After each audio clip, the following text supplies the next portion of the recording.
Welcome to Yahoo Finance Presents. I'm Jessica Smith. Joining me now is Senator Ron Wyden, the new chairman of the Senate Finance Committee.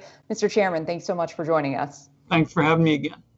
Let's start with COVID relief. President Biden has made it clear he's not budging on the $1,400 checks, but he's open to debating the income levels. At what income level do you think these checks should start phasing out? Jessica, I support the thresholds that the president called for. And here's the point. People who got the first two checks are expecting a third. And the fact is, the pandemic has hit these families like a wrecking ball. They're just balancing the food bill against the fuel bill and the fuel bill against the rent bill. And I have people coming up to me and saying, Ron, I'm going to use this money to make my car insurance payment. So I am for the original Biden proposal, the $1,400, the threshold. We're going to have a pretty vigorous debate all the way through the process. And lawmakers on the House side have proposed a new plan that would give parents up to $300 a month per child. Do you think you'd be willing to accept maybe a little less on stimulus checks or unemployment benefits if you have that beefed up child benefit? I believe that the Senate proposal is the way to go, offered by my colleagues, Senator Brown and Senator Bennett. I know that the House continues to make adjustments, but here's the bottom line here. We need to significantly reduce the poverty that we're seeing with youngsters from sea to shining sea. We're better than that. We're better than that. I'm committed to doing it. What about the minimum wage hike? We heard from President Biden saying that he doesn't think this can get done necessarily through reconciliation. Do you think this is something that you can do through the reconciliation process? I believe there are ways to get through the bird rule thicket. But here's the big issue here.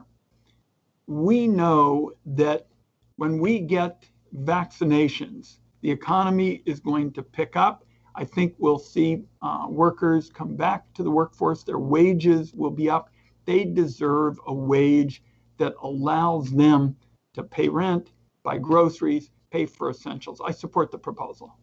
Even if you do get through the bird rule issues, how do you convince someone like Senator Manchin or maybe a few other moderate Democrats to support this? Well, as the sponsors have said, this would be phased in.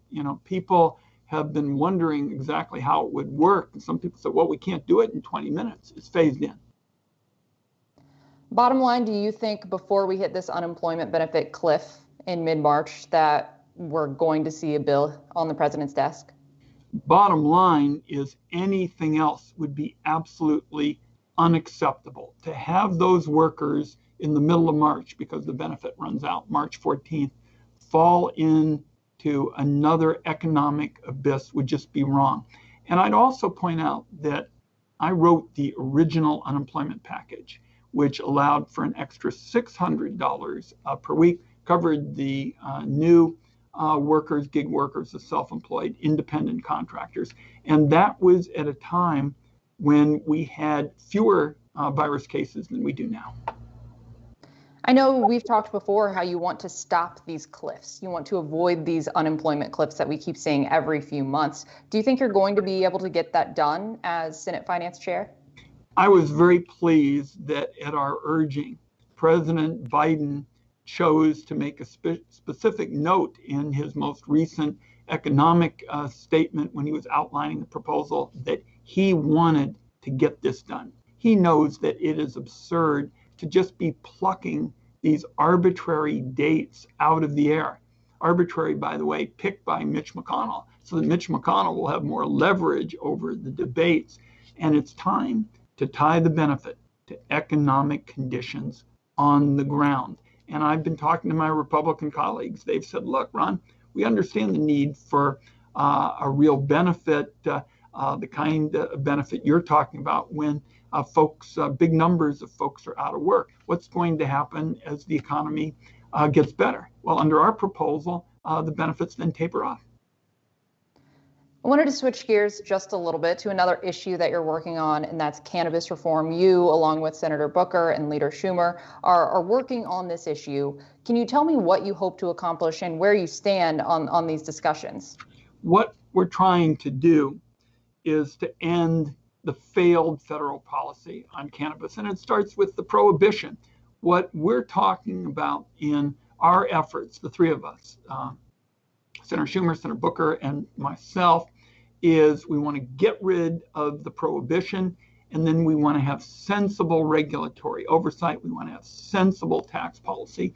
As the senior Democrat on the Finance Committee, now the chairman, what I'm going to be focused on there is trying to help these small cannabis businesses with their kind of tax situation. I mean, in the past, they haven't even been treated like other businesses.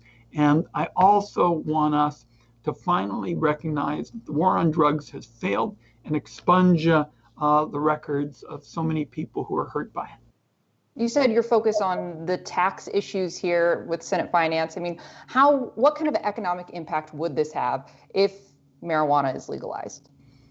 First of all, I'm not going to front run my colleagues. Senator Schumer, Senator Booker, and I have been talking to various organizations. We're still in the draft stage, but I always think that when you can legalize something like this, where millions and millions of Americans have already voted that way, that can be a real plus for the economy. Certainly, it can be a real plus for small businesses, for communities of color, and that's how we're looking at it. What are you hearing from your Republican colleagues on this? My Republican colleagues are trying to reconcile some of the views that they've long had, which, we don't think we can support these efforts, with the fact that their voters are way out in front of them. Their voters are saying, look, we're voting for this, come around, it's time to change. Another big item on your to-do list this year in the Senate Finance Committee is dealing with taxes. President Biden ran on raising taxes on the wealthy, on corporations. Where do you start?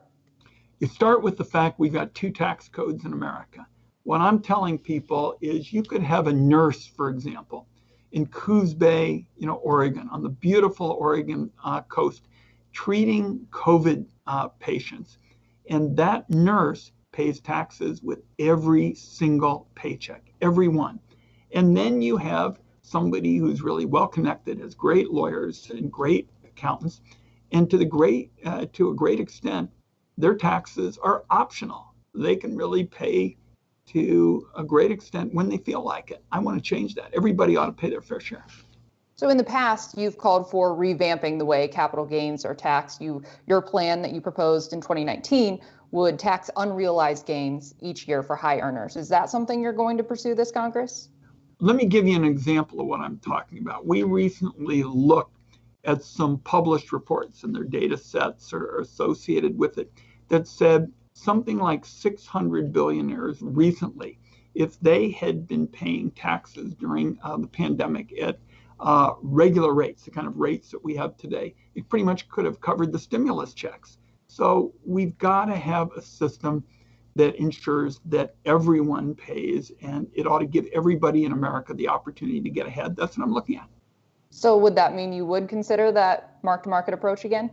I certainly think that for those who are billionaires, the tax code should not be optional. We're looking at a variety of different approaches.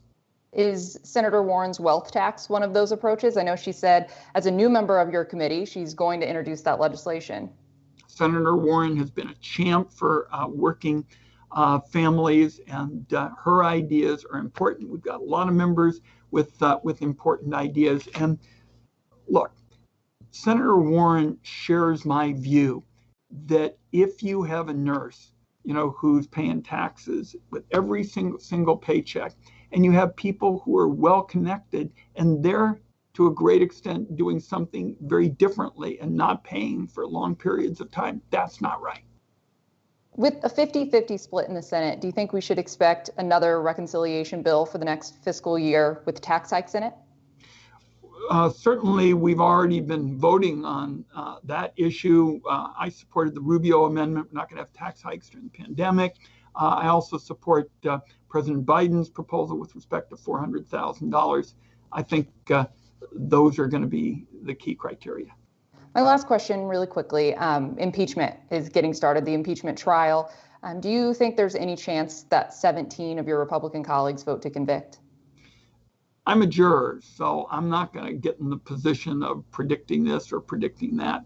I know, and I said this from the very beginning, to have unity, to move on, you've got to have accountability. That's what this week starts. Okay, Senator Ron Wyden, I think we'll leave it there. Thanks so much for joining us. We appreciate it. All right, thank you.